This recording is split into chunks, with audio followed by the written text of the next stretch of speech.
Колко пъти сте съжалявали за миналите си действия и решения? Как това съжаление може да повлияе на живота ви?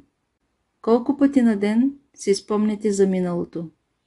Колко време отделяте на анализа това, което сте направили, какво сте спрели да правите и какво бихте могли да направите по-добре? И най-вече, колко разрушителна критика има в тези мисли за време, което вече не съществува? Не съдете себе си за миналото си. Вече не живеете там.